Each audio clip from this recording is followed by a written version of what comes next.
The executive order cracking down on flag burning is one of many that President Trump has pursued since returning to office a few months ago. But executive orders are nothing new. Our Amy DeLaura explains how they've been used to push presidents' agendas since George Washington. Ladies and gentlemen, the President of the United States, the Honorable Donald John Trump.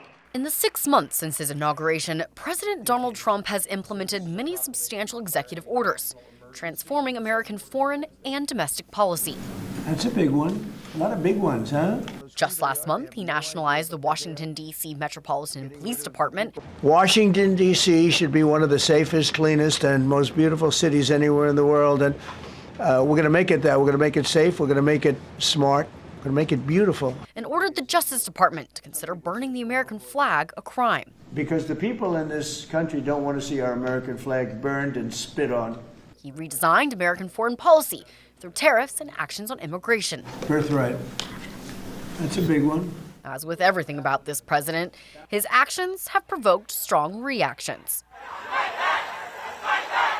The reality is, it's much more commonplace than either side would like to admit. Like his predecessors over the last 100 years, Trump has used the inherent power of the presidency to expand executive power to accomplish his policy goals in the face of legislative gridlock. Executive orders have only been systematically cataloged since the 1930s. But they go back to the Washington administration, which famously declared American neutrality in 1793 in the face of British and French hostilities.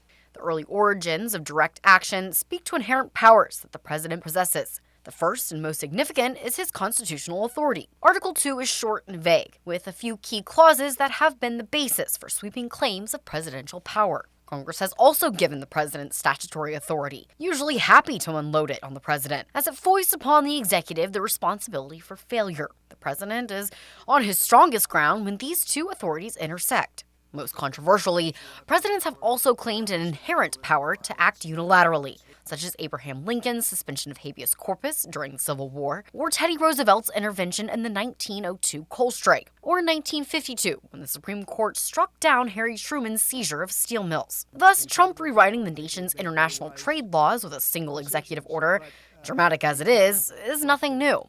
Because without the tariffs, this country is in serious, serious trouble. President George W. Bush created the Office of Faith-Based and Community Initiatives, despite its blurring of church and state. It was Obama, whose Iran deal sought to reshape Middle East policy without bothering to negotiate a treaty approved by the Senate.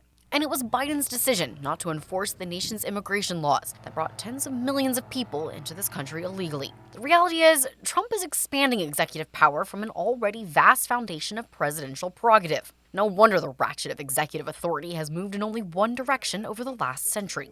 The short-term political logic of presidential action is essentially undeniable for Democrats and Republicans alike. The long-term constitutional implications, while dire, are not really a concern to those who temporarily wield power in our system. I'm Amy DeLaura for Washington Examiner.